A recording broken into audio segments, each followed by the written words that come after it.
तो और विदर्भ का जो किसान है आज भारत के अंदर सबसे ज्यादा मर रहा है, आत्महत्या कर रहा है।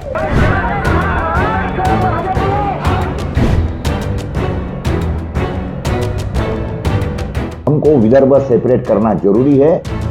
अरे हम तो सेपरेट स्टेट थे भाई। हमारी जो कैपिटल थी नागपुर थी, सीपीएन बेरार थी हमारी। सरकार बड़ी दयावान है और सरकार ने बोल दिया नहीं नहीं आप बुलाइए। 110 साल पुरानी मांग है हमारी सेपरेट स्टेट की। मित्रों नमस्कार, मैं प्रकाश पोहरे विदर्भ महाराष्ट्र से वापिस आए हूं आपके सामने विदर्भ का रोना रोने के लिए। आप बोलेंगे क्या रोते रहोगे? अरे क्या करेंगे भाई, अगर रोएंगे नहीं तो क्या परिस्थिति है हमारी। एक जमाने में रीजन विद गोल्डन बॉर्डर, सोने की हमारी बॉर्डर थी। क्यों? क्योंकि 1 क्विंटल कपास पैदा करते थे तो मेरी दादी 1950 में 1 क्विंटल बेचने के बाद में 3 तोला सोना खरीदती थी। और उस समय पे तोला जो था वो 12 ग्राम का था। मैंने 36 ग्राम सोना खरीदती थी। मेरा बच्चा अब 1 ग्राम खरीदता है, 1 ग्राम। मेरी दादी का प्रोडक्शन कॉस्ट 0 था 1950 में। मेरा बच्चा प्रोडक्शन कॉस्ट में मर रहा है, हमारा किसान मर रहा है। और कितने मर रहे हैं? सुसाइड्स का बेल्ट हो गया है। Region with golden border, region with suicides हो गया है, रीजन ऑफ सुसाइड। कोई बच्चियां देने को तैयार नहीं हमारे बच्चों को। हमारे बच्चे कुंवारे बैठे हैं यहाँ पे विदर्भ के किसानों के। और क्यों हो रहा है ये? क्योंकि हमारे साथ में जो खिलवाड़ किया गया ना 1960 में, हमें बोला गया कि नहीं नहीं आप हमारे साथ में जुड़िए, महाराष्ट्र के साथ में जुड़िए। अरे हम तो सेपरेट स्टेट थे भाई। हमारी जो कैपिटल थी नागपुर थी, सीपीएन बेरार थी हमारी। उसके बाद में हम उस समय पे बहला फुसलाया गया, बताया गया कि नहीं नहीं नहीं नहीं हम आपके साथ में बड़ा न्याय करेंगे, आप चिंता मत करिए। हमने बोला भाई हम तो बहुत दूर हो जाती है बंबई हमारे। नहीं नहीं नहीं नहीं आप क्यों आते हो बंबई? हम आएंगे आपके पास में, साल में 2 बार आएंगे, 1-1 महीना रुकेंगे, ये बताया गया। हुआ क्या? कुछ दिन आए, बाद में फिर 1-2 साल के बाद में बोले नहीं नहीं अभी साल में हम 1 ही बार आएंगे लेकिन 2 महीने रुकेंगे। और अभी क्या परिस्थिति है? हफ्ता भर आते हैं और वो नौटंकी करके चले जाते हैं। वही पूरे राज्य की समस्याएं होती है, वॉकआउट होता है, बंद होता है। गलतियां किसकी है? हमारे पार्षदों की है। हमारे एमएलए जो है ना, ये नंबर 1 नालायक और निखट्टू है। उनका ये बोलना चाहिए कि भैया विदर्भ के लिए अधिवेशन है, चुप बैठिए, शट अप, डोंट टॉक। लेकिन ये बोलते नहीं है। क्यों? आप भी समझ सकते हो, पैसा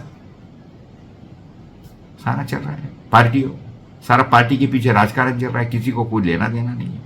तो आज परिस्थिति क्या हो रही है? विदर्भ के अंदर सुसाइड्स हो रही है। पिछले 100 दिनों में ऐसे तो किसानों की तो भयंकर आत्महत्या हो चुकी है भाई, भयंकर आत्महत्या हो गई है। लेकिन उसके बावजूद मैं आपको बताऊंगा, पिछले 100 दिनों के अंदर ये गवर्नमेंट की आंकड़ेवारी है, मेरी नहीं है। 1800 किसानों ने सुसाइड किया, उसमें से 1400 किसान विदर्भ के हैं। 100 दिनों में 1400 का मतलब है रोज 14 किसान आत्महत्या कर रहे हैं, सुसाइड कर रहे हैं। क्यों कर रहे हैं? परेशान हो गए भाई, कुछ नहीं हो सकता है, मिल नहीं सकता कुछ, तो भी क्या करेंगे? और ये बढ़ने वाली है। मैं आपके भाई के लिए बताता हूं, मैं आऊंगा लेटेस्ट फिगर्स के साथ में आपके सामने आऊंगा, क्योंकि ये तो पिछले 100 दिनों की है। अभी तो भयंकर बेकार परिस्थिति है। कपास के भाव गिर गए, सोयाबीन का प्रोडक्शन गिर गया, भाव नहीं है बाजार के अंदर। जो सोयाबीन हमने 8,000 रुपए में बेचा था, जो कपास हमने 12,000 रुपए में बेची थी, आज वो सोयाबीन के 8,000 की जगह पे हमको 4-4,500 हजार मिल रहा है। प्रोडक्शन घट गया है, 3-3.5 क्विंटल का हो गया है। खर्चा जो उसका जो हार्वेस्टिंग का होता है भयंकर बढ़ गया है। और कॉटन की तो दुर्गति हो गई है। और कॉटन की परिस्थिति क्यों हो गई है? क्योंकि गवर्नमेंट इंपोर्ट कर रही है। 11% इंपोर्ट ड्यूटी थी, गवर्नमेंट ने खोल दिया और ओजीएल ओपन जनरल लाइसेंस में डाल दिया। क्यों? हमारे मिल मालिक बेचारे बड़े परेशान थे। वो गए सरकार के पास में, माए बाप हम मर रहे हैं, कपास के भाव बड़े बढ़ रहे हैं। हमारे से कपास तो भाव लेते थे, कपास का हमको भाव मिला था 12,000 रुपए क्विंटल। और ये कपड़ा बेचते थे 10,000 रुपए क्विंटल से, 10,000 रुपए क्विंटल से, नहीं नहीं नहीं सॉरी 10,000 रुपए किलो से। इतनी बेकार परिस्थिति है। तो सरकार को दया आ गई। सरकार ने, क्योंकि दया भी आ गई, आना वाजिब था।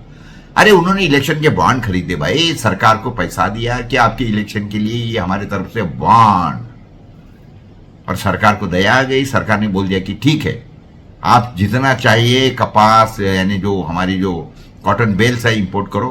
कहां से हो रही है? अमेरिका से हो रही है, ब्राजील से हो रही है, कनाडा से, क्योंकि वहां की सरकारें तो उनको बहुत भयंकर सब्सिडी देती है, इसलिए वहां कपास सस्ता है, वहां से इंपोर्ट होता है।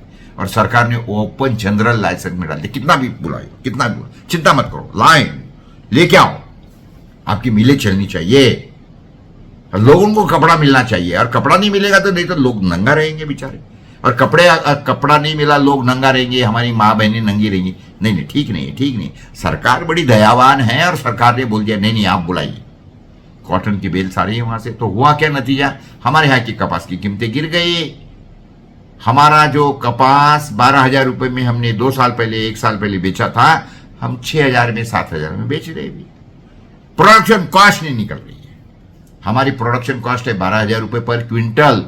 मोदी जी ने तो बोला था उत्पादन लागत से दुगना नफा, यानी कपास की कीमत मिनिमम 24,000 मिलनी चाहिए थी। मिल कितनी रही है? 7,000। किसान क्या करेगा? सुसाइड, दूसरा कुछ नहीं है। तो ये हो रहा है सारा का सारा, ये सारा जो सुसाइड हो रहा है ना, यही सरकार बोलती थी जब ये सत्ता में नहीं थी, बीजेपी की सरकार बोलती थी कि किसानों की सुसाइड जो है ना, ये सुसाइड्स नहीं है, ये मर्डर्स है। इनके ऊपर तो 302 के अंदर मुकदमे दाखिल करना चाहिए थे। ये हमारे आदरणीय फडणवीस जी बोलते थे, ये हमारे आदरणीय हमारी पंकजा मुंडे बोलती थी, हमारे आदरणीय पाशा पटेल बोलते थे। आज चुप चुप चुप, बात नहीं करने की, बिल्कुल बात नहीं करने की, कोई बोलता नहीं है इसके ऊपर। सब लोगों को आरक्षण आरक्षण इसके ऊपर बैठा दिया है। और परिस्थिति क्या हो रही है? किसान आत्महत्या कर रहा है, कोई तरह उसको देखने के लिए कोई है ही नहीं। खाली सरकार के पास में समय कहाँ है यार? इतनी समस्याएं है स्टेट की, करेंगे क्या बेचारे? उनको समय नहीं है किसानों के लिए। वो बोलते मरते तो मरे। अरे भयंकर है भाई, 3 करोड़ का विदर्भ है और रोज 14 लोग मरते हैं, 14 लोग मरते हैं 100 दिनों के अंदर। 1400 किसान, क्या कुत्ते की मौत मरे, कोई हरकत नहीं, मरने दो साल, उनको कोई फर्क नहीं पड़ता है। ये क्यों हो रहा है मैं आपको कुछ बताने की कोशिश करूंगा।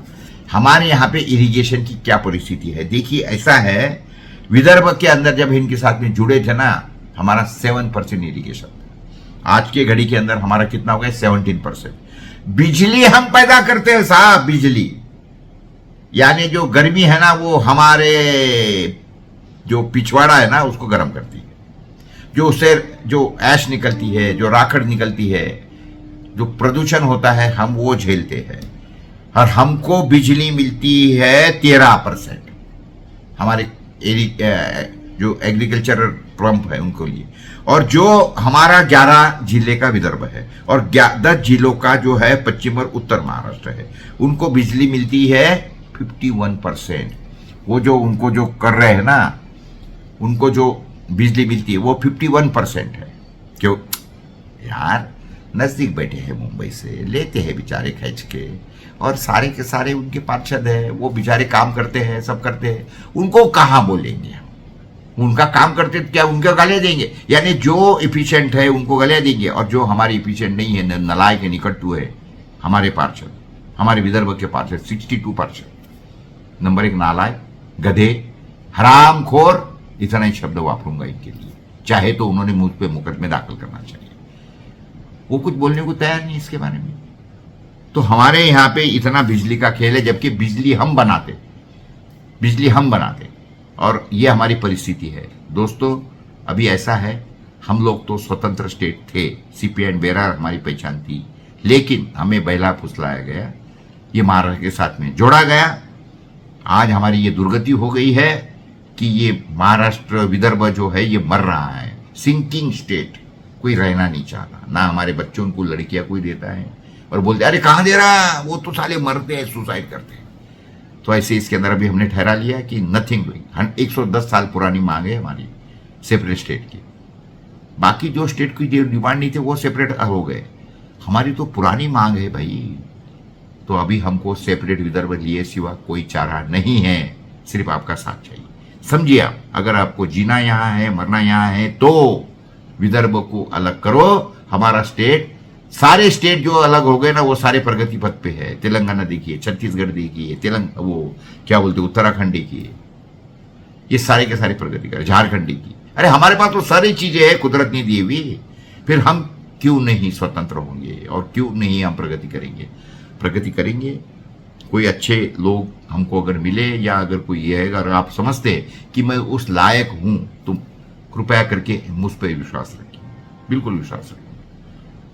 मैं विदर्भ को वापिस से सोने की चिड़िया, रीजन विद गोल्डन बॉर्डर बनाऊंगा। ये आपसे मेरा वादा है, निश्चित रूप से वादा है। सिर्फ आपका साथ चाहिए। धन्यवाद, थैंक यू।